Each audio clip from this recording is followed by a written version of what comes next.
Hello and welcome to episode 25 of the Untranslatable podcast. Settling in a new city, we are here to discuss some tips, tricks, and ways you can get settled in whenever you are moving somewhere new. It can always be a little scary and daunting in the beginning, so we hope we can help you out today with our episode. I am here with my guy who does not lie and is also super fly, my buddy Jared. What's going on, Jared? Hey there. Spoiler alert, I'm terrible at settling into new cities. I mean, I've lived in Philadelphia for 3 years, and I don't think I've done a great job of settling in. So we're not professionals. Maybe Chad is. I mean, that's not the point. I'm getting ahead of myself. I had just had some coffee, and I think it woke me up a little bit. There you go. Hey, speaking of waking up, follow us at Untranslatable One on Twitter, and our Instagram, Untranslatable Podcast, is really waking up. Yes, Chad sir. and I are going rapid fire on that puppy. We're coming for Instagram. We're taking it all. That's right. We have a plan. We're committed. Conquering the gram. Plan is saying a lot, but we post stuff. Right. Finally, people can see what Komutov looks like. People can Yes, see sir. what that church that got moved look like. That was I'm pretty still crazy, trying to figure isn't it? that out. I mean, yeah, dude. I'll have to try to go visit it again and do some serious analysis. That's the and see thing. if I There's can no bring back some videos. facts. I mean, Right. Well, it was done in the 70s. Maybe that's why. oh yeah, wait, there could be videos then. Maybe we'll have to look. We'll There scour the they had interwebs video for our in the listeners 70s. out there. You could record Right. video in the 70s. If you have that video, email it to us at the untranslatablepodcast@gmail.com, please. Or tell us other stuff. You can, but yeah, also send us a video of how they moved that Castel Nanabazzetti. Not too bad. That was pretty good. So guess what? What? Never mind. No, I got super distracted. That is the worst way to do a guess what. Well, I'll tell you what it is. I was telling you that I was waiting for a delivery to come during the pod, and that it probably wouldn't. But I'm gonna stop the pod if it comes. I just saw the truck drive away. Oh no. Okay. But it was UPS. I think it might be USPS. That's why I said never mind. Okay. Gotcha. Well, just so our listeners all know out there, Jared is super dedicated to this pod. No, it's only because I live in the city and getting packages is so hard because they don't like to just leave them there, which is fair because it's on a pretty major street, and it's just it's you got to be there to get it, or else you have to go to the post office. Then it's like, what is this, 1913? Right. Get on my horse and go to the post office. Right.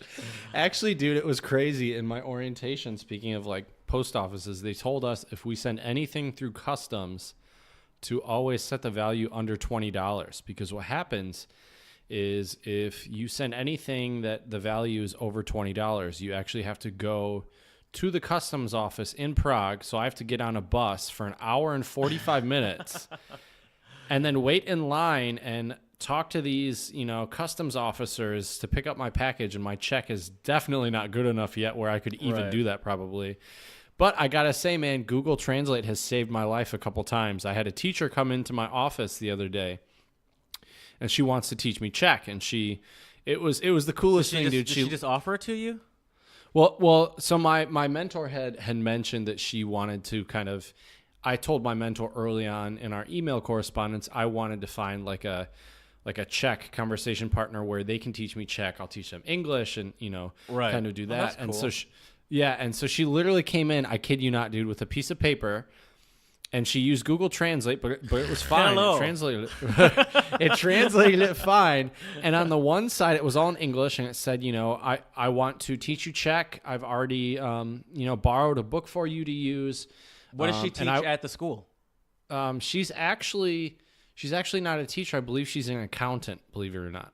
Oh, so she just works behind the scenes. Yeah, she's the next office over from my office, but she's a super nice woman, and it was just so funny because she literally, I kid you not, man, she knocked on my door, and when she knocked on my door, she's one of the ones I know doesn't really speak very much English, so I'm like, oh no, if she's gonna ask me where one of the other teachers are in Czech, I'm just gonna be and then she came in and handed me the piece of paper. Think about what? You were saying she was walking in and you knew that she didn't really speak English that well. And you were like, oh no, like, how am I going to say this? How am I going to communicate with her? Just imagine her writing that thing down on the notepad, imagining like her giving that to you, like, God, I hope I did this right. I hope he understands it. Well, She was probably feeling, You misunderstood. So she literally went online, went on Google Translate, and she read translated it. To you, right? it. No. She translated it. She printed it, both sides, Czech on the one side, English on the other, and gave me the slip of paper. Oh, okay. Wow. Which I thought was really clever, though. It Because is. on the paper, she was telling me, she wants to teach me Czech. What size was the piece of paper? Just a little, almost like it was folded into fourths, so it was kind of the size of like a sticky note, Wow. But it Okay. was I mean, only a that's, couple of sentences. But very I just thought it was a industrious of really creative way to Yeah. communicate something with me, which I thought was great. Right. Because when she knocked on the door, I was just like, oh no, I'm not going to be able to tell her what I need to tell her in Czech. I'm not even close to that level. So all you have to do is give like a or yes or a no. Yeah, and then I pulled up Google Translate and typed a couple things in Google Translate, and then I put it in Czech, and she was like shaking her head. And then she typed a couple things in So Google she knows Translate. no as well. English. Not very much, but see what I've also noticed so far here is a lot of people who say they don't really speak English. I think there's some of them that legitimately don't speak very much English, but there's a lot of them who I think are just very shy and You feel say that a every little time. You have intimidated. said that a couple times, but Right. she seems to be going through like if she can't speak English at this point, it's just like you're going through some lengths. Like Right. I understand that you might appreciate not the be confident with dedication. it, but you are going through some lengths to not speak it at all. So Well, I don't think she speaks very much English. I think she can understand some because I've said some things to her, and it seems like she gets what I'm saying. But yeah, I got to give her a lot of credit. And I thought that was just a cool way to communicate with someone who doesn't, speak the language. And a few of the other teachers at my school, we speak German. So it's really funny. I'll be speaking English with my English teacher colleagues. And then another teacher will walk in and ask me something in German, and then I'll switch into German and we'll have a little conversation. So it's has that definitely been like a little interesting. saving grace for you? Oh, for sure. Why? So a lot of people there speak German? I wouldn't say a lot, but I think a lot of I would say teachers between the ages of 40 and 60, because most of them retire after 60, they usually can speak a little German. They may have studied it in school, maybe. But the problem is also teachers in that age range, a lot of them were forced to study Russian because that's when the Russians invaded the Czech Republic. Right. And so, yeah. Okay. So you guys are going to teach each other the language. When do you start? Hopefully next week. We haven't nailed out a plan yet because my teaching plan still isn't 100% solidified yet. And also my plan for a couple extracurricular activities haven't also been solidified. So after that, then we'll meet up with my laptop and Google Translate again and figure out a time. So do you have a plan of how the teaching would go? Like, is it you get one lesson, she gets another, or? I think what we'll do is probably do like maybe a 45-minute lesson, and half will be me doing some basic English phrases. Half will be her teaching me some basic Czech phrases. I think Only it's really 45 going to be. minutes? That's actually the standard lesson time here in the Czech Republic. Yeah, 45 minutes. That's nothing. I know, right? How do Well, they we feel could do an about- hour. So how do they feel about when we have like hour and a half, 2-hour classes?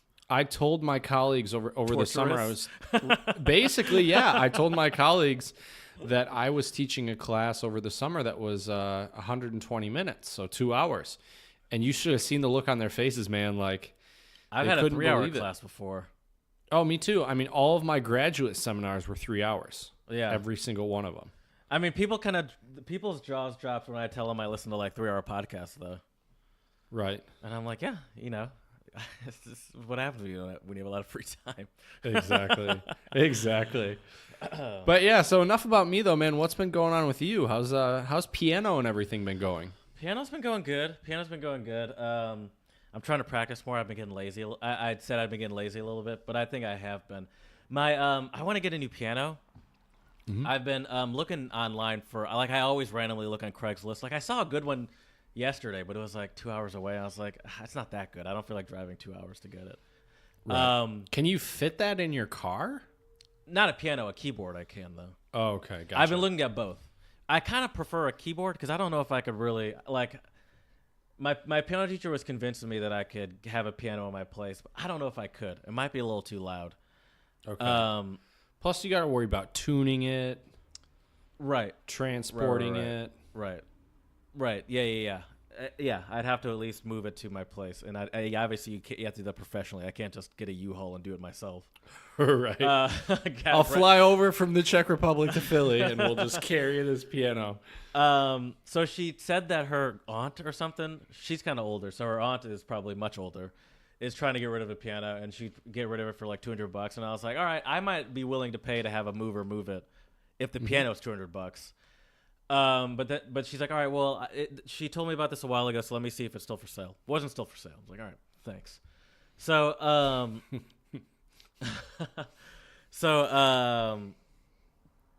what was? Oh yeah. So then a week later, she emailed me. She's like, so I found this other piano for sale. Let me know what you think about it. And $6,000.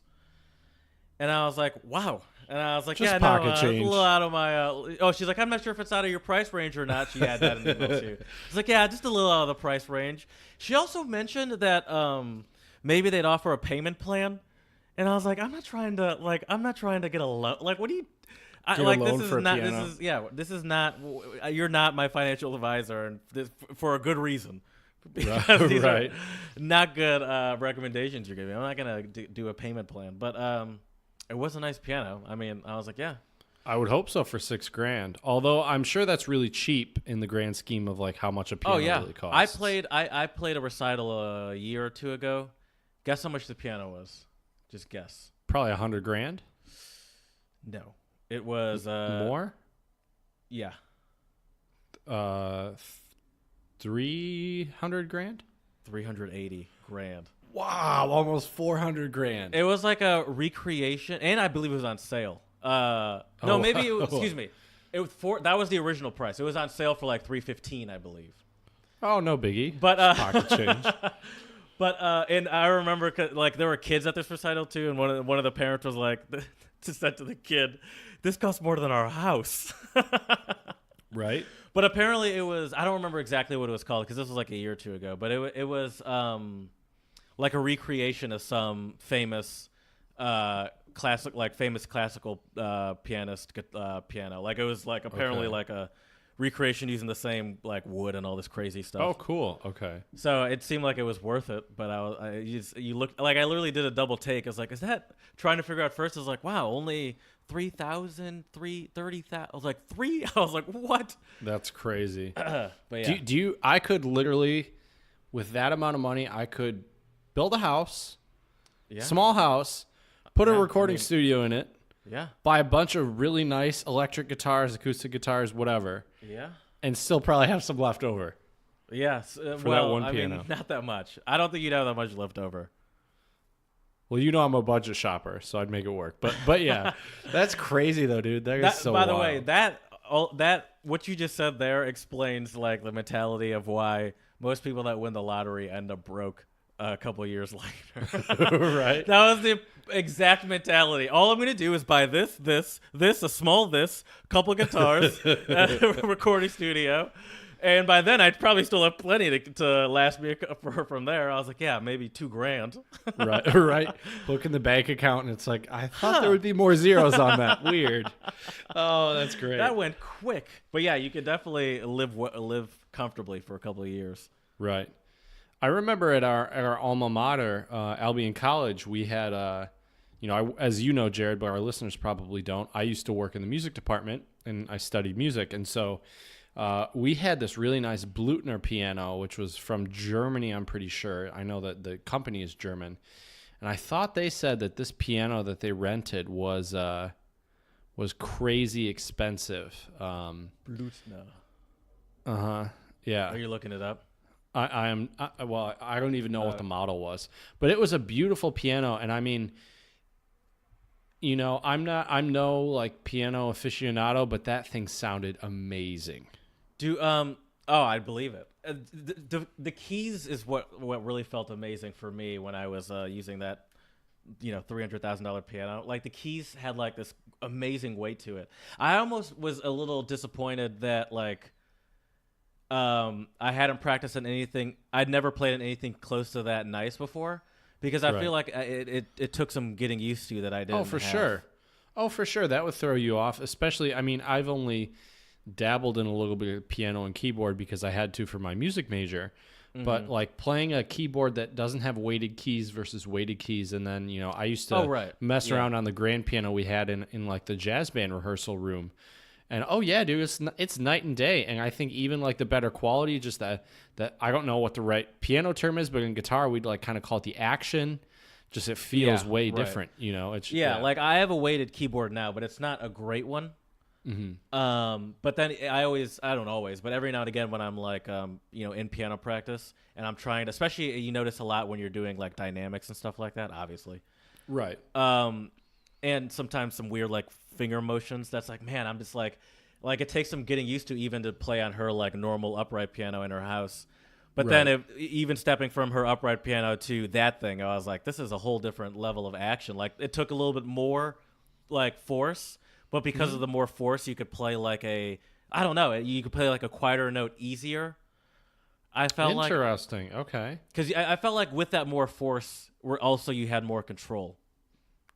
Okay, yeah, that makes sense. And it was super nice. Wow, we really went off about this piano. Nothing wrong with that. I think our listeners hopefully appreciate music and it was very nice. It was very nice. And so like when I was offered the upright piano, I was like the one that was $200, not the one that was $6,000 with the payment plan. I was like, man, I would really like to have that kind of piano in my even over the nicest keyboard I can get.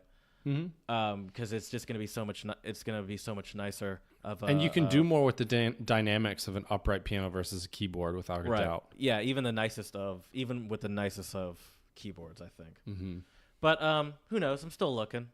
I just scroll through Craigslist every now and again, or like piano stores around me, see what they have. Nice. But yeah, that's also like an investment, though. Like even if you find like a cheap one, it's like, yeah, this is a cheap one, but I'm just gonna want a better one soon. Right. So you also have to balance that with it. Oh, for sure, most definitely. Speaking of music, I had my first Czech Choir rehearsal last night. Yeah, you mentioned this to me, and I had so many questions. I did not know you were. Are you in the choir? Yeah. Oh, yeah. What? Tell me about this choir. Okay, so the choir name is Aurum, which is I don't know if it's Czech or Latin for gold. And it is a men and women's choir. Oh shit! That gold. My mentor and one of my colleagues at the school I teach English in the Czech Republic, she's a part of the choir. So during our email correspondence, I told her, I'm interested in playing music. I want to get involved. Did you say you wanted to sing, or you just said you were a guitarist and you like? No, I told her I was a guitarist, and then she asked. I know. I mean, you can sing, but I never really considered you a singer.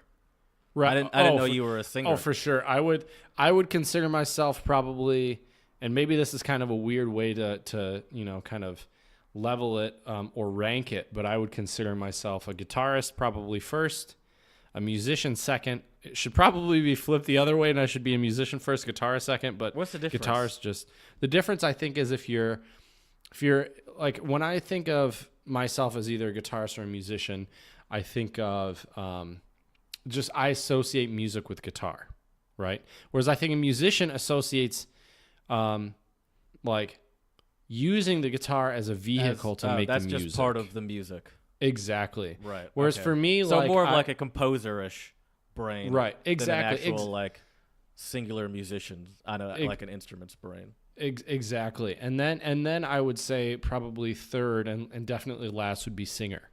Right. But I think one of the reasons too why you probably wouldn't consider me a singer is because I sing bass, and most of the guitar music that we play, or any rock, punk, jazz, really there's not a ton of, well, I guess there is some singing in jazz.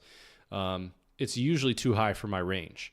But anyways, so that's another talk for another time. But so I told her, she told me she was a part of a choir. I told her I would love to go to rehearsal, and if they have spots, I would love to sing. Chad, you're such a yes man. I love it.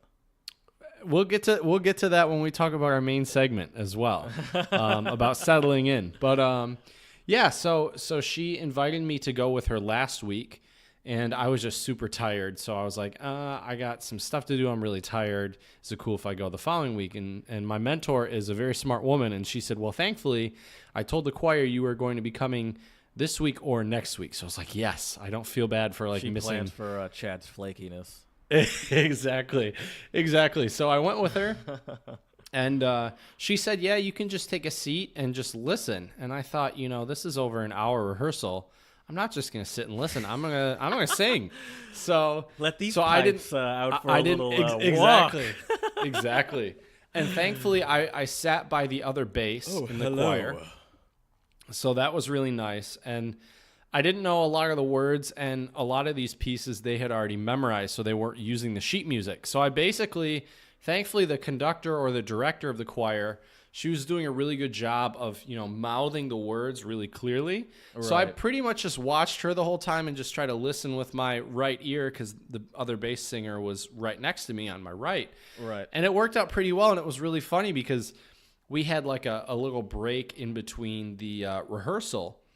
And a couple of the people came up to me and they were like, we heard you singing and we're happy you're here. So I was like, wow, that's really nice. Yeah, a couple of them did. One of them was a former English teacher. And the other one had a couple of friends who were Americans. So yeah. Oh, nice. So what other questions you got for me though about this choir experience? So it's not okay. Well, one of the questions was what's it affiliated? Who's it affiliated with? I think it's just like an independent. Like you just go and you sing. There's 19 of us. Okay, 19. No, sorry. Go ahead. So there's 19 of us. I think there's like 7, or I'm the 8th guy. Maybe the rest. Are you women. the youngest? Oh, dude, without a doubt. Oh, you're the youngest by like 20, 30 years. I'd say probably at least 10 or 15. Yeah. Okay. That's not terrible then. Right. Not that old people are bad. No, and it was really fun. And what's really funny is there are these two sisters that are in the choir, and they sat on like opposite ends of the room, and the whole time they were just making comments to the director. I obviously didn't understand them because my Czech's not very good, but everyone else was laughing and cracking up, so I just kind of laughed with them. Have I told you about the concerts that I go to at like at this person's house, kind of out in the, I guess you'd say like in the suburbs, in the middle of nowhere, okay. In the burbs? My piano teacher, like a couple of years ago, maybe. I mean, I've been with her for like over 2 years, so maybe like a year and a half ago or something like that. She told me that she knows of this guy that puts on the concerts in his house, and they're like essentially chamber concerts. Oh, because cool. it's in like in his living room, and he doesn't live in like a mansion. A little Schubertiade. Yeah, I guess so. And he doesn't live in a mansion by any means. It's a upper middle class house, but it's not. It's it's a normal sized house. It's nothing that'll blow your mind away. And they have a living room, and they clear it out, and they put a bunch of seats in there. And then the piano is in front, and then every now and again they'll have there's almost always a piano. Every now and again there'll be a singer or like a cellist or a cool. viola or violin. Depending on he actually will go through like some sort of directory of some sort of whatever it is. I don't know what it is. And I think he hires them because he actually charges for the concerts, and like there'll be like maybe anywhere from 20 to at most 30 people in his living room. Does he have a permit for that? Permit Patty's gonna come get him. That's right. Oh, too good. And he puts on these little concerts, and I've been to a bunch of them. I've seen a lot of cool stuff. That's awesome. I'm actually going to a big band concert tomorrow in the atrium at Chomutov, so that will be cool. Oh, that's cool. Is it outside? Yeah, yes, sir. Oh, nice. I want to hear about this. I'll tell you about it on our next episode for sure. Do you guys perform? Yeah, we're gonna perform at. You're already in. There's no audition. You're in. Yeah. Okay. I think if I was a woman, maybe they'd be more selective because they already have a lot of women singers. Chad sounds like a men's rights activist. The red pill. But there's only, like I said, there's only like 7 or 8 men, and actually they only have 2 tenors. So one of the women who can sing lower is a tenor with the other men. Gotcha. And then I'm the third bass, and I think there's 2 baritones. Okay. That's cool. Yeah. So it's been great, and it's also been nice trying to sing in Czech. There were a couple pieces in Czech. You have this R with a háček, which is like the little hook over it, and it's a combination of the R and the Ž sound in Czech, and somehow you have to do those 2 sounds at the same time. And there was this piece we were singing. It was really fast, and there were 3 words with like that R sound like right after each other, and I literally just kind of looked around and didn't sing that part because it was just not on my level yet. When was this first rehearsal you went to in relation to today? Yesterday, last night. Really? Yeah. And how quickly are you picking up on these songs? Most of it's by ear, and I mean, I've been lucky. I feel like I have a decent ear, probably just from years of playing music and learning a lot of guitar music by ear. But they weren't just singing the song through over and over again, were they? I mean, there were parts that they repeated, but a lot of it, if you understand, Or did they like have a lot sheet of music? these, they did. But like I said, most of the stuff was memorized, so they didn't bust out any sheet music. I mean, did you at least get to look at it? Nope. Okay. But see, I think That's the rehearsal mentality was that you more maybe, yeah. I think the mentality was though is I was just supposed to be there and just kind of sit and listen, and if I enjoyed it, I could join the choir. Well, but like I told you so much. Exactly. To get up on your feet. That's right. It was like in a gospel church, my man. We were standing up and clapping. And do they get paid for some of these gigs? I would assume if there is any payment, I would assume it's used for like sheet music and like also other, how much are you other gonna stuff get like if it's split in 19 ways? Exactly. Here's €5 for everyone. Right. I guess it's better than nothing though. Right. But yeah, so we'll be singing at a Christmas concert. There's also a festival in like the next town over. So, but so also, sorry, I kind of skipped your question. So the way that I was able to sing along with a lot of this is, a lot of them were older Latin pieces, like church music, liturgical music, I guess.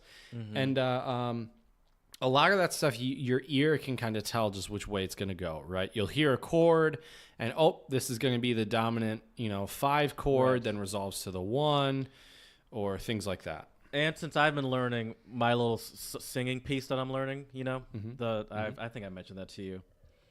I've also, my piano teacher is also, I think I have it somewhere here. Anyway, my piano teacher also has been explaining to me like how you really sing just the vowels and how the consonants break that up. Yep. And so how there's like I'm going to get it so I can explain it easier. That makes sense though. And when I was singing, because I'm a bass, you just kind of have to imagine where the bass line is going to go. And most of the time you can guess it. Not always, but most of the time. With certain types of bass lines, so if like, you've sung bass. Yeah, go ahead. This like music piece thing has like e, like it just has like the sounds that you would be making rather than the actual. And I was like, yeah, all you have to do, I guess theoretically, is just pick that up, and it's probably even a little bit easier on bass to pick that up. Mm-hmm. And then that's cool. Yeah, is there any other not weird, any other things that you're? I'll say weird. Yeah, it is a little weird. Any other things that you're doing? You're joining like a rowing team also or something that I don't know about? Not yet. Not yet. Planning on, I don't know if I told you I got a bike over the weekend, so planning on going on some serious bike rides. So that'll be pretty sweet. Oh yeah, we did talk about that on the last episode. I wish we could do some on the bike again. So I want to do at least one podcast where one of us is outside. I don't know why. I don't know how we can do that without Wi-Fi, but we'll figure it out. I mean, I could do it. It would have to be me because I have an easier access to at least using my data.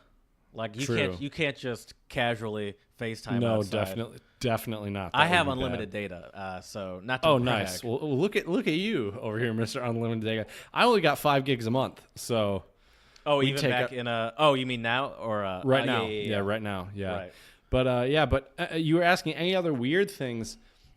This wasn't really weird, but I thought this was just very. It was just a good question by a student of mine today in class. We were talking about cultural differences and stereotypes and generalizations about the United States, the UK, and the Czech Republic. and my student decided to ask me something that was, I don't know, as you would kind of say, it was a little, what's that word you would use? Quirky. There we go. That's what I was waiting for. He asked me if there are any odd things that I've noticed about the Czech Republic. And usually when students ask me questions, I have an answer pretty quick. But that one definitely made me think a minute. And I was like, so far there's nothing that's been really that odd or unusual per se. But one thing that is different, at least, that I've noticed from schools in the United States, most students in the Czech Republic have like a pair of flip-flops or Crocs, I kid you not, Crocs, flip-flops, something that they wear in the school, and they keep those shoes in the school so they don't get dirty. So that's outside. Great. Like a wabaki, if you've ever seen Fast and Furious Tokyo Drift. Oh, there you go. But yeah, I mean, it makes sense. And we were actually told in our orientation that there's usually. I wouldn't laugh at the Crocs if it's used in that application like that. Right, me either. It's literally like a house shoe for schools. Exactly. That's pretty much what it is, right? That's- But I'm still not used to all the socks and sandals because I see those too like outside when people are walking around, and I just can't do it. You're saying that Czech people don't have style? No, I'm not saying that. I'm just saying their footwear choices are a little different than what my choices would be. Yeah, I'm not a big fan of the socks. I'm not a big fan of wearing sandals, period. Me either. I don't understand people that just walk around in flip-flops like they're comfortable. It's like, who are you fooling right now? Exactly. I can't do it either. But support anywhere on your feet? Exactly. But I think it's that time, Jared. We need to give some shout-outs and send some positivity out in the world. Exactly. Do you want to go first with your shout-out? Sure. My mom texted me a selfie of her and my dad hiking along the Monte Rosso mountains to Vernazza in Italy yesterday. Mm-hmm. And they're in Europe for a month.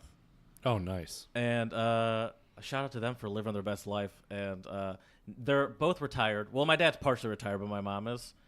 And I think it's that's like goals, I would say. Just like to be able to just go to Europe for a month once you're retired. That's nice. Right. I like that. This is like their second year, I think, making it a thing. Because last year they went to France for a month.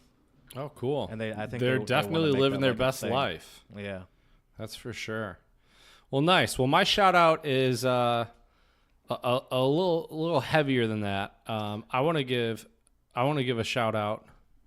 No, go ahead. Sorry. I want to give a shout out to a gentleman named Blaine Hodge, and you may have heard about this in the news, Jared.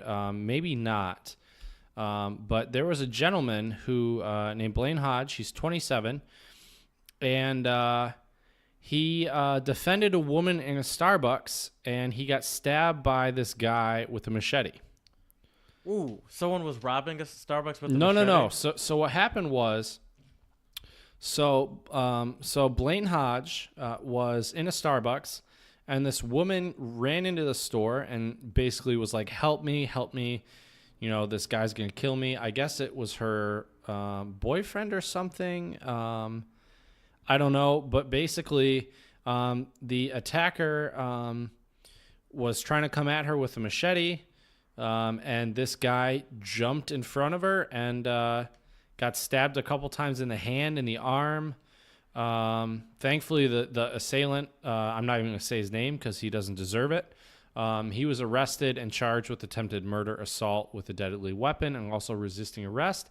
And Hodge is now in the hospital. The woman is also in the hospital. But apparently both of them are doing much better. So serious shout out to Blaine Hodge. That is such a brave thing to do, to be willing to take a machete for somebody you don't even know. And they interviewed him, and he just said, he couldn't stand there and just let this poor woman get killed. So shout out to him. That takes some serious courage. We need a lot more people like that out there in our society. Yeah, we send you so all of our good vibes. To just look at it and be like, that's none of my business, and keep moving. Exactly. Well, Jared, I think it's that time, don't you? I think it is. I mean, I'm checking my clock. And I believe that's the unforgettable cuckoo of the untranslatable owl. Yes, sir. Every time I say owl, I'm like, it's not a fucking owl. I always whisper that in my head. Doesn't matter. Doesn't matter. It sounds like what you want it to sound like, Jared. That's the beauty of art. It's up to interpretation. That's true. That's true. It's an owl, everyone. All right. So I want to give you one, Jared. And I tried to do some that were all different languages. One, because I knew I wouldn't repeat them ideally, because we repeated some on our last episode. You did. And two, these just seemed very interesting. So this one is actually Polish. And it is ni mój cyrk, ni moje małpy, which means not my circus, not my monkeys. Kind of the opposite of what Blaine Hodge said. Yeah. Hit that ham horn, my man. It kind of sounds like not my problem. Like, exactly. Yeah. That's exactly what it means. Nothing to do with me. Yep. It's not my problem. Yep. Not my problem. Mm-hmm. Yeah. See, that's the exact sort of attitude we don't need in this world. Exactly. Okay, my first one is Portuguese. Da Deus nozes aquem now tendentes. Some of those words you probably could pick out. Is dentist something Deus, with teeth? Yes. Deus is God. Yep. Right? Yep. Can you say it one more time for me? Da Deus nozes aquem now tendentes. Okay, yeah, I don't know. Can you give me the literal translation? God gives nuts to those who don't have teeth. Oh, God gives nuts to those who don't have teeth. That's really funny because my next idiom or untranslatable also has nuts in there. So that's kind of funny. We didn't plan that either. But let's see here. God gives nuts to those who don't have teeth. So that's basically like, I don't know, you can't just expect like life to always give you lemons. I don't know. No. Okay. No. What it actually means is what a waste. Used when an opportunity isn't seized. So essentially it was just like someone wasted an opportunity. And so it's like God gives these good nuts to people that can't even chew them. Gotcha. Okay. Can't even enjoy these nuts. So you're just wasting them. Dang. Those poor people. Yeah. All right. So mine is Spanish, as I said. And it is mucho ruido y pocas nueces, which means a lot of noise and no walnuts. Is that like all talk but no game? Dude, hit that ham horn again. You're on a roll tonight. Yeah. Yes, sir. Yeah. All talk and no action. Say that again in the literal translation. Mucho ruido y pocas nueces. A lot of noise and no walnuts. A lot of noise and no walnuts. Mm-hmm. What does so that bring mean? your walnuts, people. They're saying like it's shaking like there's a walnut in there, but there's nothing actually in there. I have no idea. Maybe I'm not sure. Yeah, I don't know, but I like it. I have a Spanish one too, specifically from Chile, apparently. Oh, cool. Apretar cachete. Cachete. If cachete is anything like cache, it means to understand. No. Yes? No. Okay. Nope. Something different. Okay. What does it? What are the words mean? Apretar cachete is tighten his butt cheeks. Oh wow! I was nowhere close. Tighten his butt cheeks. I don't even know where to begin with this one, man. Tighten his butt cheeks. That's a great untranslatable. And it means something not weird. Like it's a normal sort of. It would be like it's probably something that's like used often. Would be my guess. Can you give me one of your world class examples? Yeah. I had to be sitting in front of my computer at 2:00 to talk to Chad, but I was all the way across town, and I realized at 1:50. But I knew if I tightened my butt cheeks, I could leave this place and get out of here quickly. Is it like get yourself together, kind of? No, I didn't. That was a terrible example. It means to leave in a rush. Oh, to leave her. That was a terrible. I guess that makes terrible, sense to leave. It does, no. but it does now. But that was not a great example. Okay. To leave in a rush. Can you say it one more time for me? Apretar cachete. Okay, nice. That's awesome. We need to definitely post something about that on one of our social media pages. Okay. Because that is just a great untranslatable. That might be one of my favorites we've done, and we've done a lot of them so far. Really? Wow. Yeah, it's simple. It makes sense. Once you understand the meaning, it's solid. All right, so mine is Swedish for you. And it is Finns det hetta rum så finns det stätta rum, which means if there's room in the heart, then there's oh wow, dude, this is another butt one. If there's room in the heart, then there's room in the butt. That's hilarious. Mm-hmm. We didn't plan these either. No, we didn't coordinate these. We always give each other random untranslatables, so it's a true guess on these. But as they say, Jared, great minds think alike. If there's room in the heart, then there's room in the butt. Well, Or then there's obvious. room for the butt. Yeah, go ahead. That's obvious. If you really love me, you'll do anal. Oh, geez. I mean, not really. Kind of, but not really. Basically, it The fact that you're means saying kinda is, I'll take it. right. Get that half ham horn going. No, so this basically means, Jared, if we care about you, we'll make room for you to join us. Okay. I'm okay. Still, I mean, okay. I think I might have been right. Yeah, no, I see what you mean now. Mm-hmm.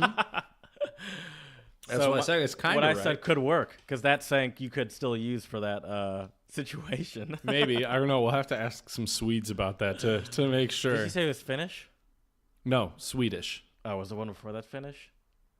Did I say Finnish? I thought I said Swedish. Oh, maybe Who it was knows? Swedish. I could have sworn you said Finnish. Well, that one is Swedish.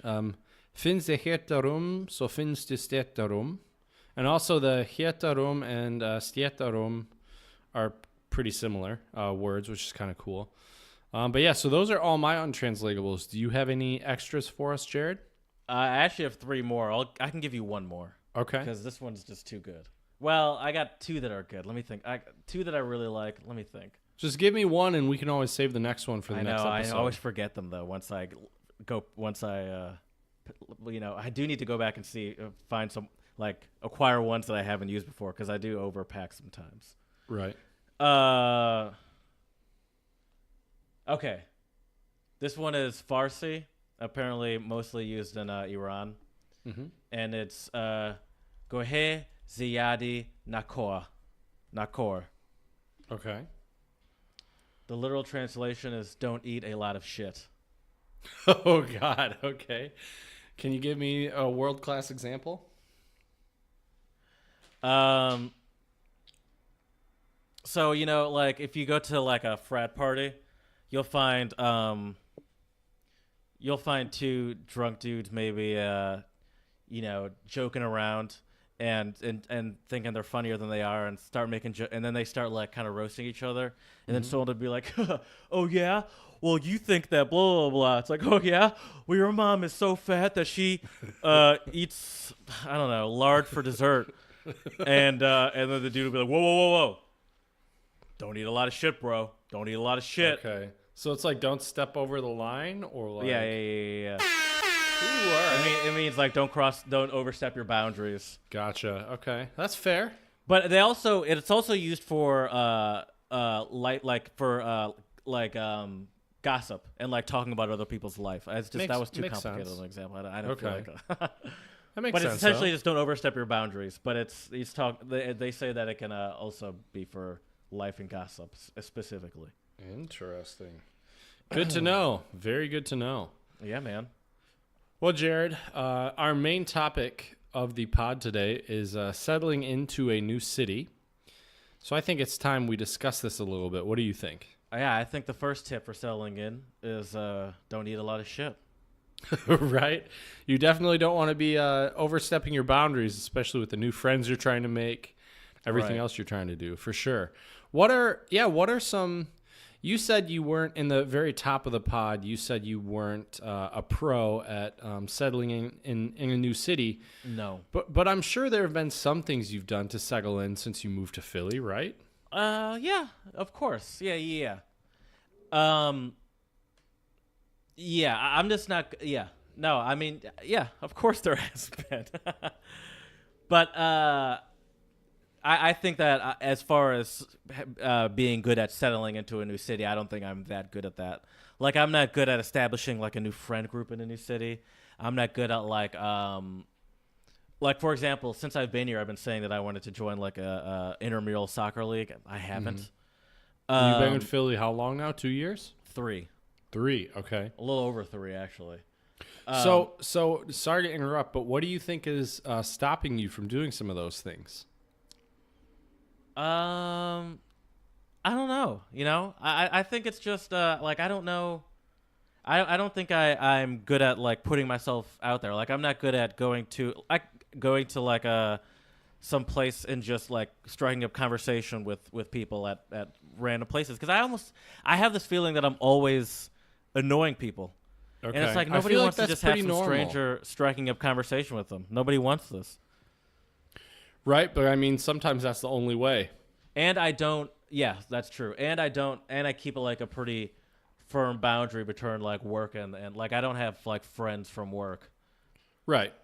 And So, I think that's not necessarily Even though I'm friendly a bad with thing. my coworkers. Well, right. I mean, I would think it's pretty safe to say you're a fairly friendly guy, but I would agree with you. I mean, you know, you definitely got to keep, I think, some boundaries between work and your social life and your like personal private life. Most definitely. But yeah, and I also want to reiterate too, I think there are a lot of people out there who also have the same concern, that they think that they're annoying other people just by like trying to strike up small talk or do whatever, you know. Mm-hmm. I actually had a student yesterday. I was working with the first class, which here would be like the equivalent of like, I guess, the 9th grade. They're usually about 15, 16 years old. And I was really flattered. I was sitting at a picnic table waiting for the next group to come up. So I was by myself, and these 3 students came up and sat down while I was waiting, and they just struck up a conversation with me. And one of the students asked me, and I didn't really know how to respond, but he said, "So do you have any friends in the Czech Republic?" And I was like, one, that's a great question. And 2, not quite yet. I mean, I would say I'm friends with some of my colleagues. Like we've gone and done stuff on the weekends. But in terms of people my age who I'm friends with, that hasn't been the case. And obviously I want to be friendly and cordial with the students, but I also want to keep that, boundary line between the students. Those can't be your friends. Exactly. That can't be your friend group. Right. So, but yeah, I would say that's probably like maybe the first tip we should mention for all of our listeners is that if you want to settle into any city, it's definitely helpful to make some friends, even if it's just 1 or 2 people. I know that might sound a little cliche, but me having my mentor and one other colleague of mine who's also an English teacher here has already made me feel very much at home in the Czech Republic and has made me feel a little bit more settled in, which has been nice. Mm-hmm. My Jesus Christ, my piano teacher last week, she asked me. First of all, this is how they always get me. Not they, but this is how she always gets me because, she's like, "What are you doing on October 26th?" And I was like, and this is, by the way, for people listening to this in the future, it's currently September, early September. And she's like, "What are you doing?" And I was like, "I don't know, nothing." She's like, "Do you want to go to this some orchestra thing? Like it's gonna be me and some of my friends, but I thought you might like it." And I was like, "Sure, why not? I mean, that's fine." Right. And so there was definitely a part of me that was like, it's not that it's weird, but it's like, I mean, I guess. But then in my back of my mind I was like, why the fuck not? It's like I'm not doing anything Saturday morning anyway. It's like exactly. So I'm gonna go to this. I don't even fully remember what it is, to be honest with you, but I'm sure she'll bring it up again. But Jared, I'm not saying my piano teacher is my friend also, because that's not the case. But right. It still is something to just taking stuff. And that's why I ended up going to like those concerts I was telling you about before. Right. But I'm really glad you mentioned that, Jared, because I think that brings me to my, or our second tip for all of our listeners is sometimes say yes when you might think, oh, I don't want to do that, or that's, I've said yes to a lot of things, not a lot of things, where I've definitely said yes to some things while I've been here that I could have just been like, no, I'm just going to go home and read or play guitar or do whatever. But I think if you Podcast.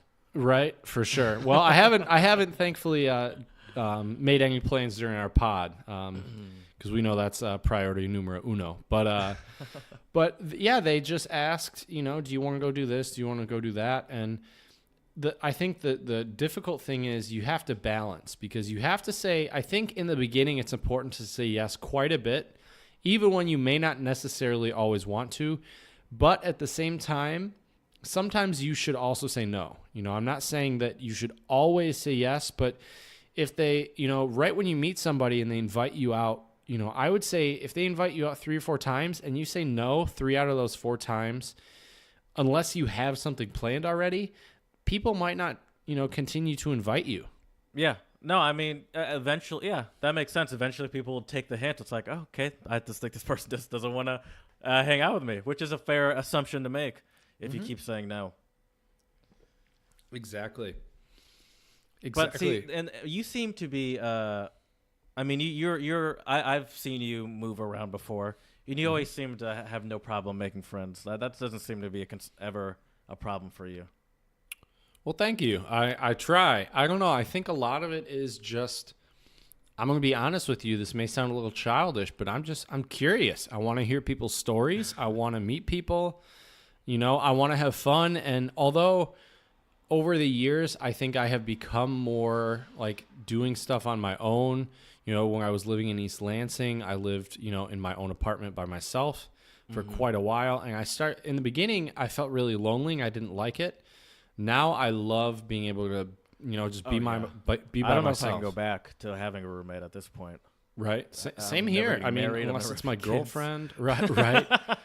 Right. You're married and have kids. You're living in the apartment next door or something. Like a pool house, like it's the OC or something like that. Right. Exactly. But I think the thing about trying to, and we've covered this a little bit, and we'll talk about this more, I'm sure, on future episodes about making friends. But for me, it's just, I think one of the reasons why I've been lucky to be able to make some of these friends has just been me, willing to try new things. That's a big thing. And I really like being able to do things with people where they can teach me something, because I feel like there's just something kind of powerful about if you meet somebody and then they take you somewhere or show you something or teach you how to do something, you'll always have that connection with them no matter what happens. Like on Saturday, for example, one of my colleagues, her husband's taking me to a hockey game. Oh, that's cool. And so that'll be like the first time I've ever been to a Czech hockey game. How do they hook those things up? Like, how is she like, my husband has and like, why would he, no offense, but why would he like want to like volunteer to go with you who he doesn't know? Well, I've already met him before. Okay. Not that I think he may have already had the ticket beforehand. I'm not sure. But one, I think it's, and I've seen this in the United States and also abroad. I think people, when they realize you just moved somewhere, I think they just want to try to take you in and make you feel comfortable and show you around. At least that's been my experience so far. And so, yeah, I hung out with him on Saturday and we started talking hockey. And there was a really famous Czech hockey goalie that actually played for the Red Wings. His name's Dominik Hasek. This gentleman was a goalie, and I used to play hockey when I was a kid, so we were talking hockey, and he said, oh, by the way, if you're free next Saturday... Wait, Dominik Hasek is the guy that took you to the game? No. Dominik Hasek was a goalie from the Detroit Red Wings. At first, I thought you switched over saying then you were talking to him. I was like, you were talking to this guy? No. You're saying he was on the team. He was on the Detroit Red Wings, correct. No, but he was on the team you were watching, or you're going to watch, or whatever. No. I think I just confused the shit out of you here. You did. So what it was? Why'd you bring up Dominik Hasek? So this is okay. So let me backtrack. So we were talking hockey. Right. This gentleman and I we were talking hockey, and then he asked me if I knew of any Czech hockey players, and then I mentioned Dominik Hasek. Yeah. And that's how it came up. That's my bad. That's on me. You're good. You're good. And so yeah, and he was like, yeah, the season opener is on Saturday if you want to come with. And I had also expressed interest when I was talking to some people, like I would love to go to a hockey game here. I think that's another tip right there, is to just constantly say things that like let people know that you're interested in things. Oh, absolutely.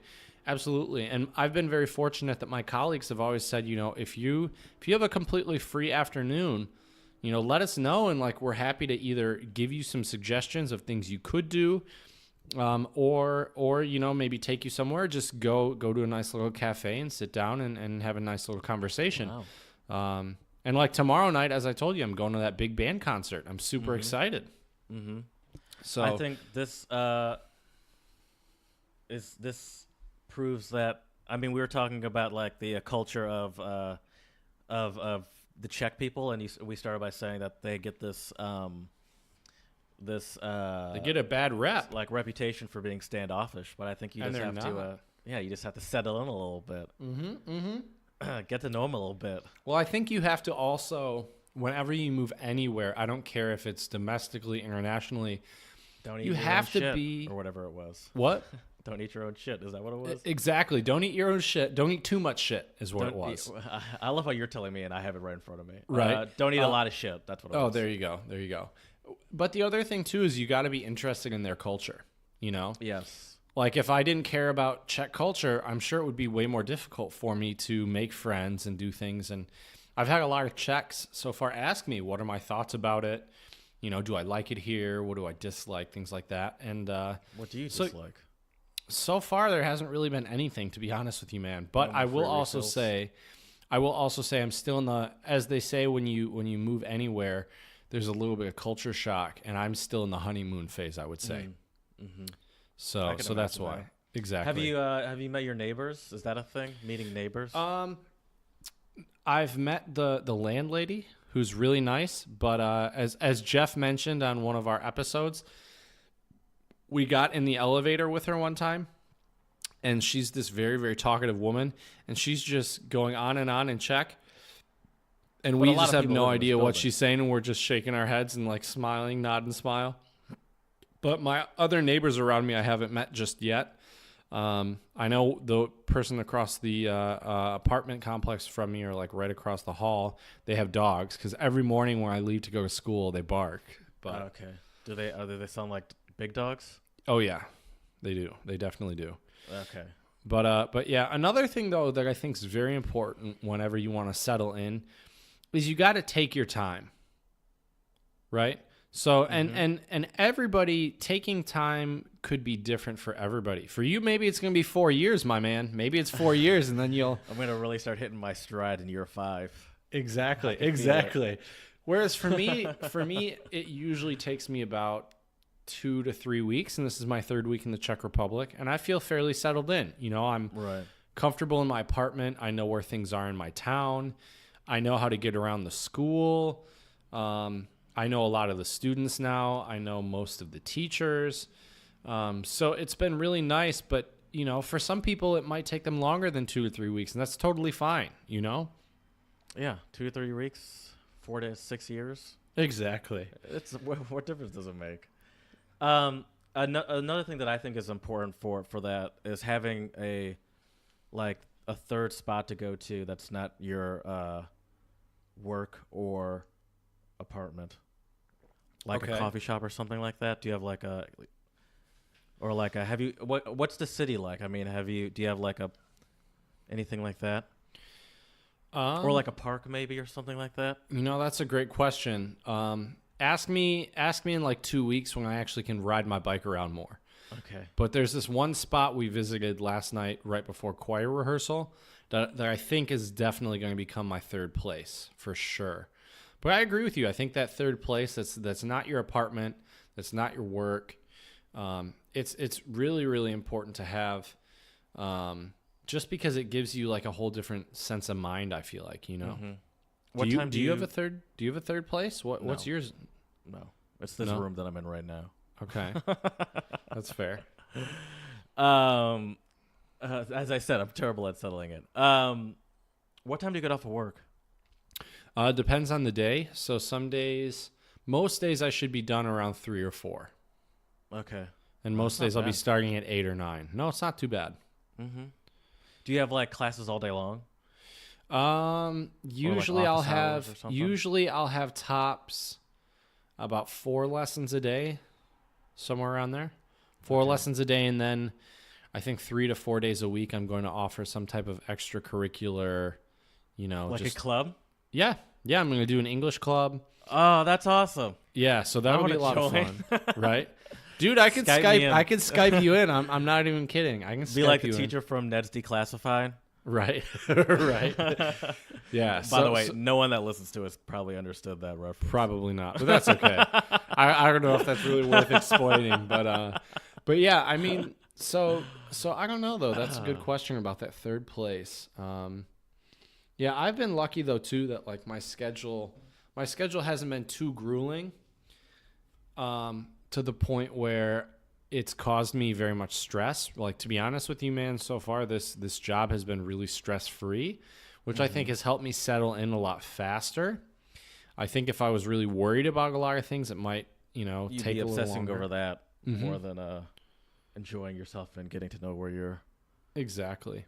Yeah, I think I talk to you probably as much as anyone that's back here in America, and you've always seemed pretty calm and just excited. Yeah.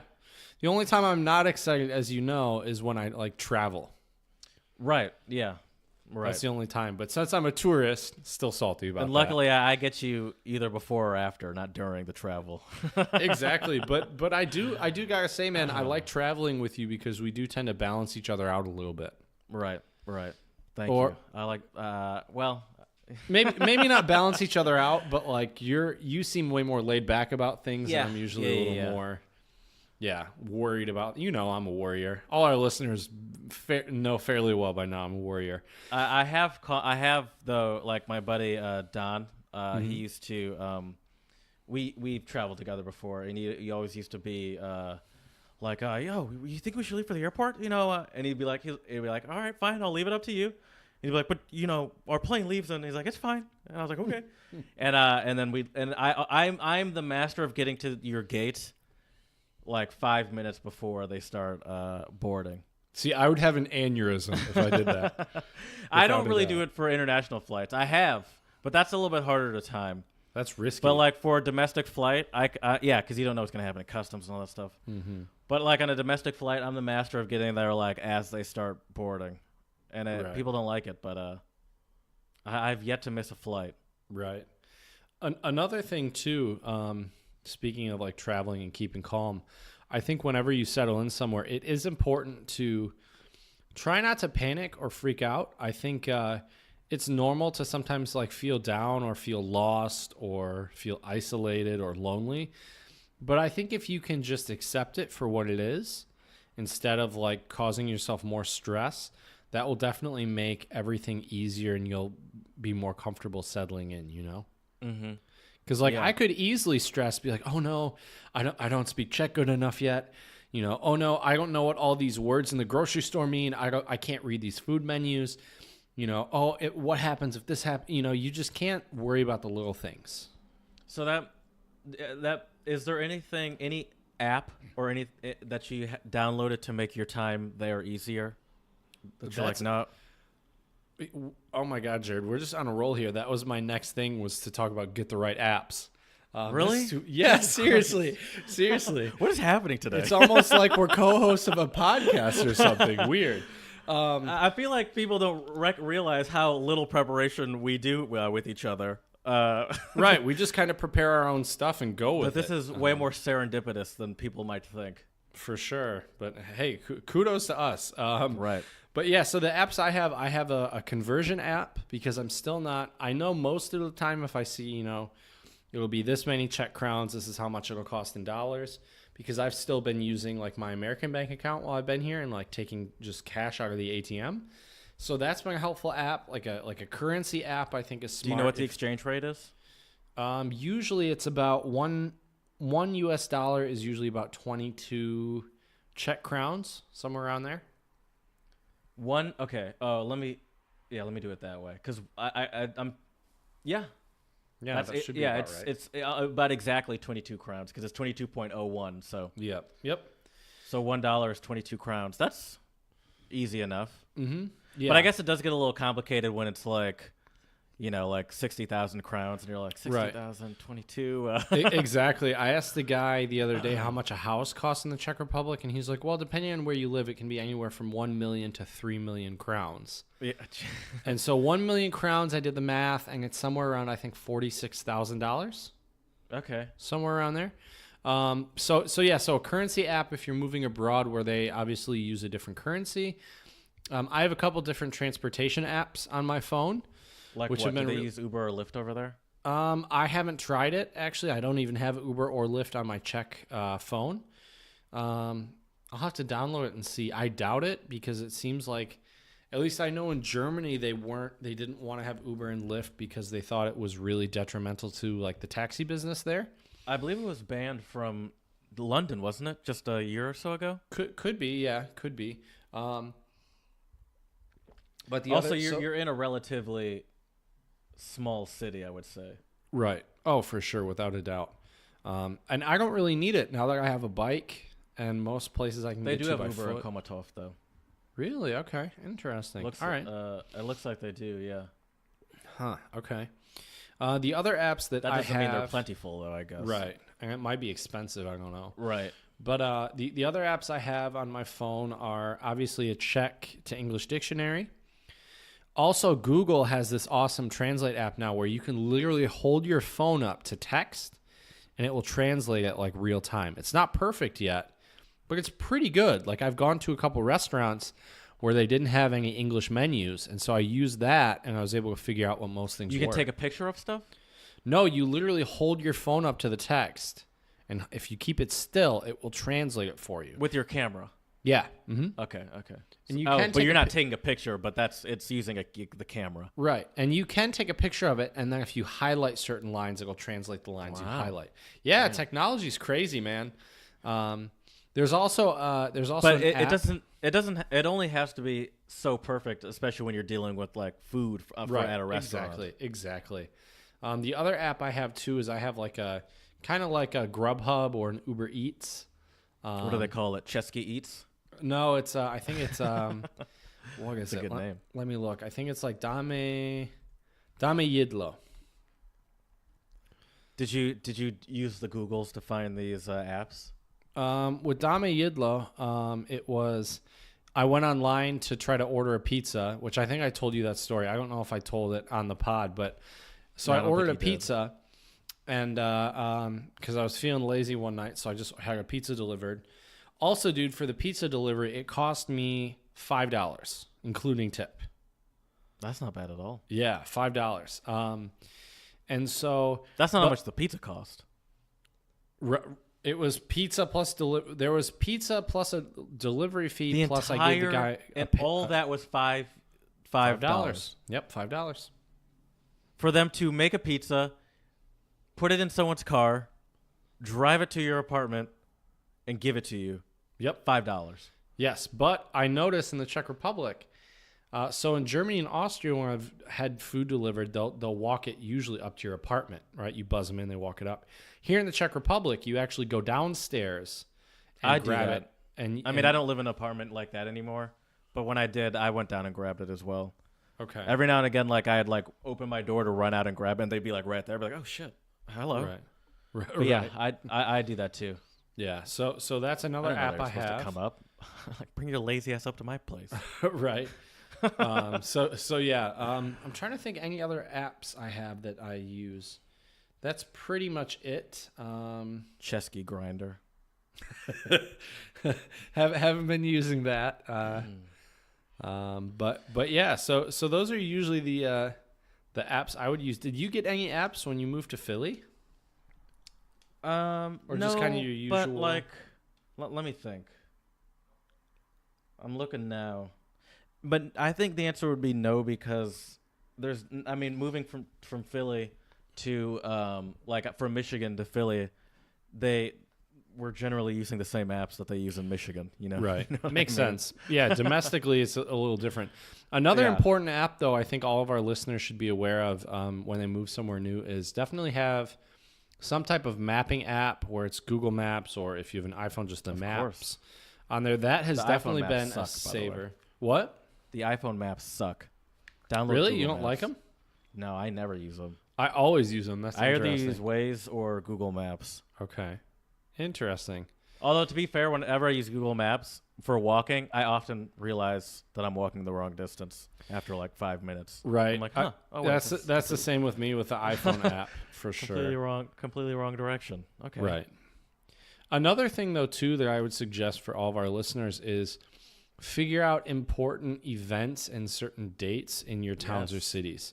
Yes. Like on Saturday, Like big band concerts. exactly, big band concerts. On Saturday, I was fortunate enough to go to, they basically just had all the municipal buildings and historic buildings free and open to the public. So we got to see the mayor's office, this one church that's never open, which was really cool. This other church, we got to see like a couple different rooms that usually aren't open. And, you know, some cities even call this like tourist in my city day. So check out if you move to any city, go online. There's plenty of websites where you can easily Tourist find in those. my city day? Mm-hmm. Yeah. Does that mean you're being a tourist in your own city? Yeah, I think so. Okay. I would imagine. But yeah, so take a look at that. I know in Europe, well, actually Europe and the United States, a lot of times in the summer, sadly summer is, coming to a close now, but next summer there should be a lot of events and festivals. A lot of them are free or very affordable. Right. And that's also a great way to like kind of make friends or meet people with common interests. And then you have an easier way to like start a conversation with them. There is a popular site used in Philadelphia, I believe New York, maybe also DC, called You Wish You Knew. Okay. And it's the number, or excuse me, the letter U for both of those. Mm-hmm. And they talk about all the stuff happening in the city, all the fun activities.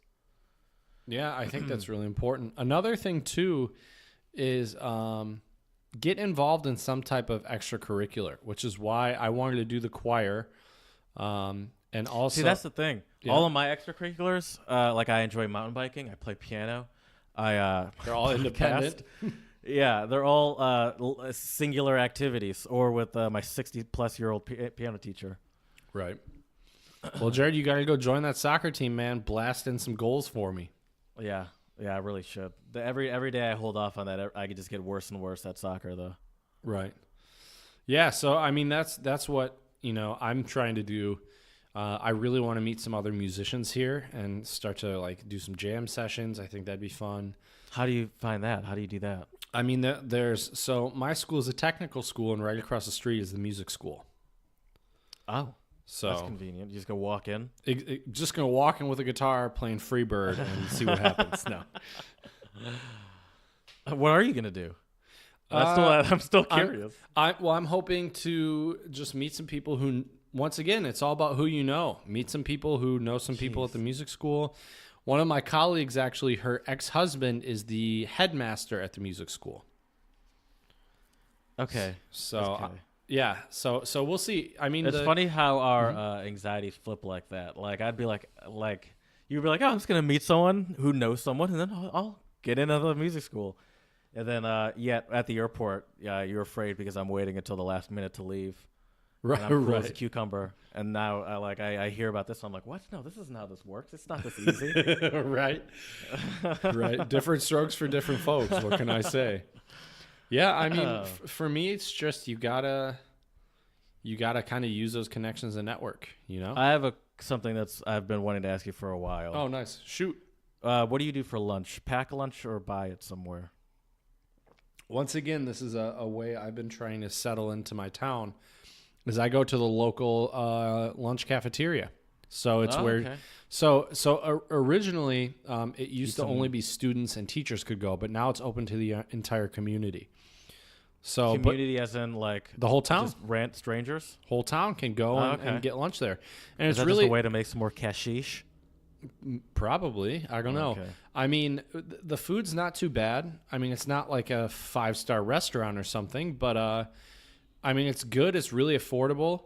I pay about 45, 50 crowns a meal, so that's 250 a meal-ish. Oh, that's nothing. Yeah, so that's pretty good.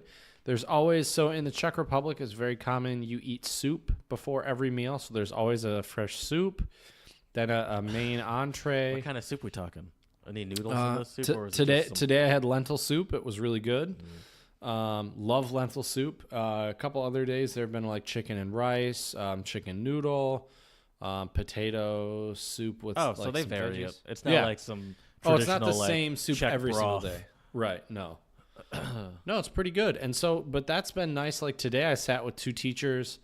We didn't really converse much because they don't speak very much English and I don't speak very much Czech, but Right, but you sang songs. exactly. We sang Kumbaya around the lunch table and it was just a great time. No. Held hands. But it's still good, I think, to just even sit by them because it's like, all right, we kind of know each other now. You know what I mean? Like, it's not like they've only seen me once. I've literally sat and eaten like lunch with them. So I think that's a good way to just kind of make yourself known within your community or with your within your town.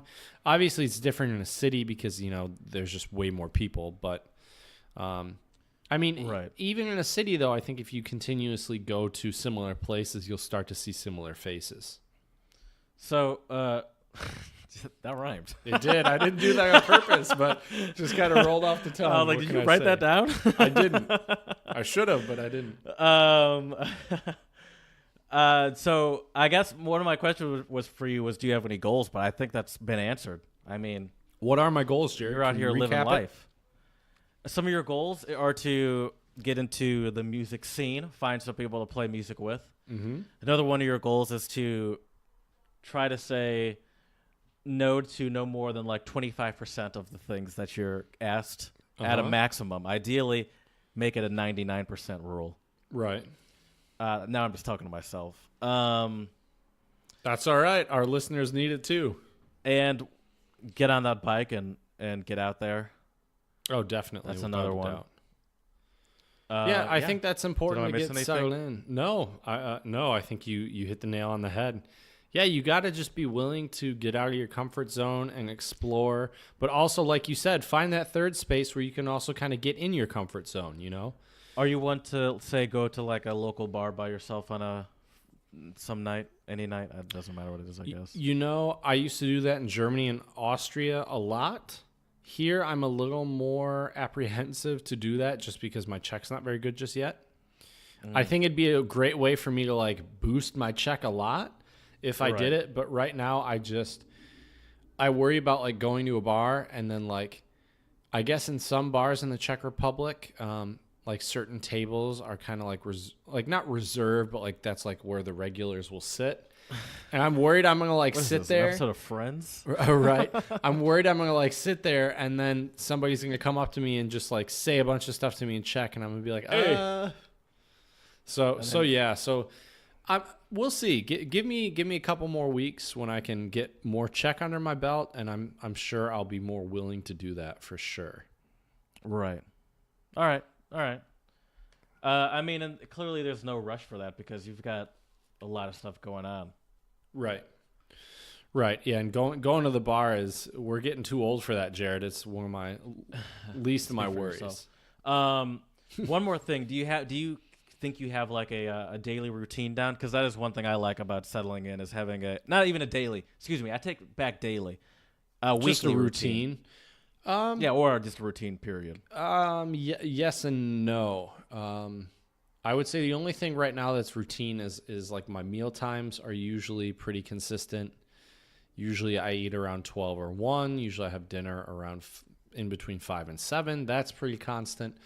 Other than that, my class schedule hasn't been completely nailed down yet, so I'm not sure. How? The school year's already started. Yeah, but there are still exams going on and different things going on. So that's why it hasn't been settled just yet. Gotcha. But I do want to recap for all of our listeners just kind of what we've discussed since we've talked about quite a bit. Make sure that you definitely say yes to a lot of things. You don't have to say yes to everything. Also, take your time when settling in. You don't have to do everything within a week. Also, don't be afraid to get out of your comfort zone. Try to make friends in various places, whether it's, I don't know, at a sporting event, a concert. If you're religious and you go to church, that would be another place. That is a good one. That makes me kind of wish I was more religious, to be honest with you. Right. Make sure you get some important apps on your phone so you can, whether it's a translation app, a currency app, a mapping app, Uber or Lyft, or what have you. And like Jared said, find that third space where you can just go and be in your happy place. And Jared, one thing that really keeps me in my happy place, no matter where I am, is a good song.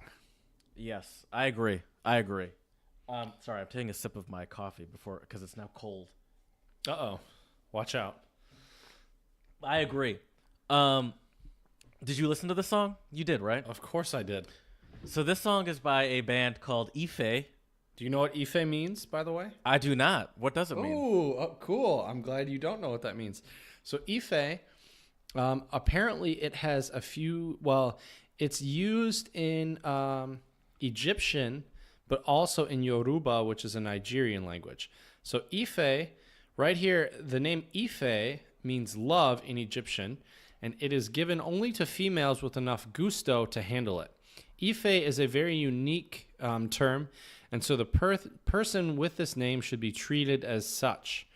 And then also, Ife can be described as a woman with ambition and talent, and she stands out amongst a crowd. So yes, so for example, a girl with a lot of love to give, Ife, and you could say Ife, she's a feisty one. That's interesting. Mm-hmm. Because the title of the song, do you know what is tres, the number Tres 3? mujeres? Mujeres. Do you know what mujeres means? Of course, 3 women. I guess you do, yeah. There is I didn't realize there was that strong of a woman focus. I will say, the singer, is great, powerful. I love listening to like Spanish singers. Even though I have no idea what they're saying, it always sounds so great. It does, you're right. And this band, Ife, it's a very unique sound because it has a very distinct Latin American sound. They're from Puerto Rico, San Juan, Puerto Rico, and it has a very unique Latin American sound. But it's also I'll explain it. I'll let them explain it to you. I went to their About Us on their website, and I have it in front of me. And what they say about them is a powerfully progressive synthesis of electronic sound and Afro-Caribbean language. Ife is a bold new musical project from Puerto Rico-based African-American drummer, producer, singer Otura Moon, and Ifa priest or Babalawo in the Yoruba region, has been a vanguard artist in the Puerto Rican music scene since his arrival there in the late 1990s, producing critically acclaimed blah, blah, blah, blah. But yeah, so it's like it has a very distinct Latin American and, as they say, also like a Caribbean, African sound to it. Mm-hmm. But great use of modernization through and that song, that specific song, Tres Mujeres, is that how you say it? Mujeres. It has a very interesting drum line to it. Oh yeah, just what really drew me in when you sent me the song was the drums and just all the different rhythms going on. Mm-hmm. It's great, absolutely. Yeah. I speak a little bit of Spanish, but not enough to know what they're actually saying. Did you notice? I don't know if you'll be able to find the lyrics because I couldn't. I looked too. Did you notice in the background behind the woman singing there was a upside down Puerto Rican flag? I didn't. Yeah, just a small thing I noticed. Oh, yep. Okay, I see it now. The flag? Yep. Mm-hmm. Oh yeah. And there was another song that I listened to. I don't remember what it was, but apparently there is a lot of symbolism going on in there. Oh, I could see it. I'm too stupid to get it. Yeah. Oh man, it just sounds so beautiful. Yeah. So to all our listeners out there, please check out Tres Mujeres Sorry. from Ife. They are absolutely fantastic. If you feel like getting your boogie on, Yes. I'm hearing some amazing Spanish vocals. Check them out. Yes. I'm back. I'm saying yes, like I'm a black. I am a black person, but like I'm in church. Yes, Lord. Amen. Right? Preach on. Oh, man. It's good stuff. You know what else is some good stuff, Jared? Oh, I thought that was a rhetorical question. Nope. I'm genuinely. Oh, that's great. That's too funny. No, I'm asking you sincerely. What's another good thing? Well, Chad, another good thing is, our journey to polyglottism happens one word at a time. I keep telling people this. And right now, since we have this great chance for you to learn Czech, we're making sure that we, the entire untranslatable community, is making sure that you're not just getting lazy, and we want to quiz you. All we ask for is 2 words a week, and today it's time to pay up one of your words. That's right. I actually got 2. Well, 1 phrase, but because Czech has a formal and informal. We don't give extra credit, but I do appreciate the hard work. Right.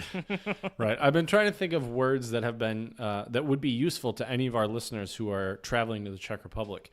And I chose this phrase today because I think it's an important phrase to know if you want to settle into a new city. So it's kind of twofold. 1, it's just useful, and 2, it relates to the topic a little bit.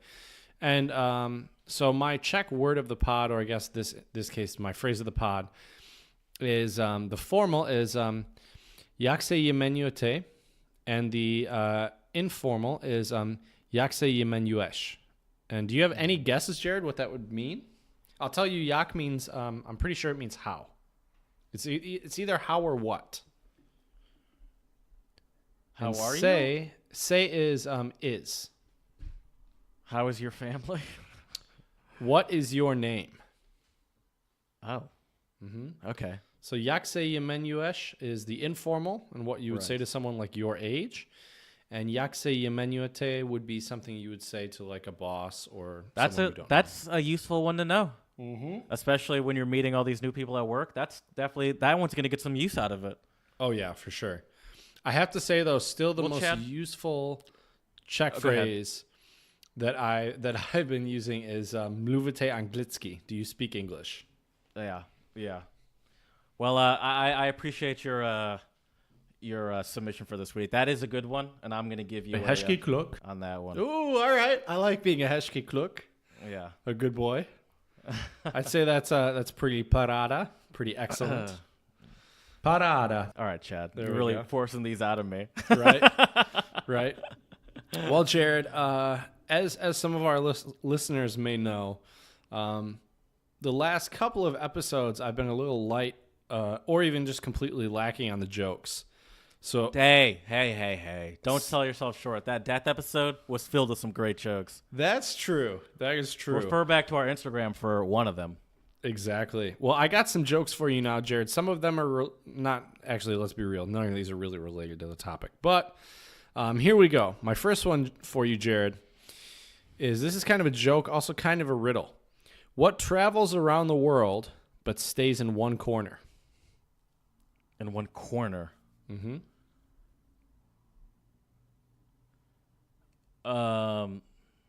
Flight attendant. I don't I don't even know where. Well, they fly around the world, but they're assigned to their section of the plane. Okay, that's fair. That's a fair guess. When I tell you the answer, you're gonna be like, "Oh my god!" But I think they're allowed to get off the plane. No, Jared, they have to stay only in that corner the whole time. The whole time. No, I am sure I'm gonna be like, "Oh my god!" Right. So the question is, what travels around the world but stays in one corner? And the answer, Jared, is a stamp. Oh, that's Right? a good one. I like that. Yeah, that's pretty clever, isn't it? Yeah. All right, Jared. So my next joke for you, it's more of a little story, and then I'm going to ask you a question at the end. So listen carefully. Okay. So the Japanese eat very little fat and suffer fewer heart attacks than the British. On the other hand, the French eat a lot of fat and also suffer fewer heart attacks than the British. The Japanese drink very little red wine and suffer fewer heart attacks than the British. The French and Italians drink excessive amounts of red wine, but they also suffer fewer heart attacks than the British. Why is this, Jared? I don't know, but I already like this. You could just leave it at that, and this would be funny enough for me. Right. Well, Jared, the conclusion to this is you can eat and drink what you like. It's speaking English that's what kills you. I don't know about that. But well, for joke's sake, I think it's good. Maybe that is it. Right. All right, Jared. So I got a couple kind of daddish jokes for you. So here we go. Where does a general keep his armies? I don't know where. A general keeps his armies in his sleeveys. Oh, I've heard that one before. I love that. I don't know. one. I didn't get that. It is sleeveys. Isn't that a good one? I love that one. It's just so ridiculous to me. Right? It's just really, I don't know. It's really funny. All right. Next one for you. What's a foot long and slippery? I can think of something. I figured you were gonna go there. Oh, I figured you were gonna go there. That's too funny. Just give it to me because I can't even think of anything Okay. else. What's a foot long and slippery is a slipper. Oh, Right? That is the dad joke version. Exactly. And my last one for you and all of our listeners for this episode is, what do you call a boomerang that won't come back? A boomer stay. Ooh, I like that one even better than this punchline. A boomer stay. No, the answer is a stick. Okay. Right? That's also kind of a dad joke, but it is That what one's it a is. Gias. That one's I'm laughing because it's so stupid. Right? It's a good one. So bad it's good, I should say, for sure. By the way, Gias, I just pulled out that old untranslatable like it was nothing. Yeah, well, see, that's our goal, Jared. That's how That's how polyglotism happens, people. You see? Now you're starting to understand. Exactly. It's a Exactly. process Living, that starts with breathing, the walking untranslatable. proof. Yes, sir. It's a process that starts with the Untranslatable podcast. Yes, it is, without a doubt. Well, Jared, we're getting close to the end of our episode, and I want to leave all of our listeners with a quote from a very wise man. Some of you know him as Confucius. And my quote of the pod, or our quote of the pod this week, is, wherever you go, go with all of your heart. That is a perfect one for a very apropos to what we're talking about today. And I feel like you are definitely going with your heart. Join choir. You're not even a singer. You're like, yeah, I'll join a choir. Right? Yeah, I'm trying my best. You know, you gotta, if your heart's in it, I think great things will happen. If your heart's not in it, people will know, and they're not going to be interested. For sure. You Oh, know? for sure. Yeah. So yes, Confucius was a wise man. People should listen to him. right, for sure. I just love Confucius quotes in general. Sadly, a lot of them I get on like fortune cookies, and I don't know if they're actually Confucius quotes, but Right. nonetheless, still good quotes. Or some company in Nebraska that just pumps out quotes. Exactly. So that's been our episode 25, settling into a new city. We hope this has been helpful for any of you moving to a new place. Just to give everyone a little recap, I've been listening to some new podcasts, and they've been doing some recaps, and I really enjoyed them. So I'm going to give this a quick try, Jared. So quick little recap on our podcast for this evening. We covered a bunch of different things of how you can get settled in much easier. A few things such as finding a third place. That's probably my favorite one from Jared. So thank you, Jared. Also, make sure you get important apps on your phone to help you make your adjustment a little bit smoother. Try to get out there and meet people, explore, and don't forget, you got to say yes, sometimes even if you don't want to.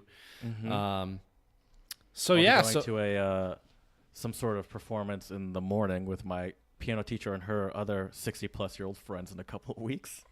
So that's an example of saying yes to things you don't want to say yes to. Exactly, and we'll definitely, I'll be picking Jared's brain after that concert to see how it went. Yeah, I'm sure I'll have something to say. Exactly. And we had a couple untranslatables for you this evening, as usual. A couple doofy dad jokes. I'm sure I'll keep those coming in the near future. And don't forget, if you're in the Czech Republic and you need to get settled in and meet some new people, make sure you say either Jak se jmenujete or Jak se jmenuješ. What is your name? And check out our song of the pod. Right, exactly. It is great or excellent. Check out our song of the pod on our Twitter. Please follow us on Instagram at Untranslatable Podcast. We will be dropping some good quality photos and other clips for your entertainment. And also shoot us an email at untranslatablepodcast@gmail.com. And also check us out at Twitter at Untranslatable1. We thank you all so much for listening, and we will see you next time.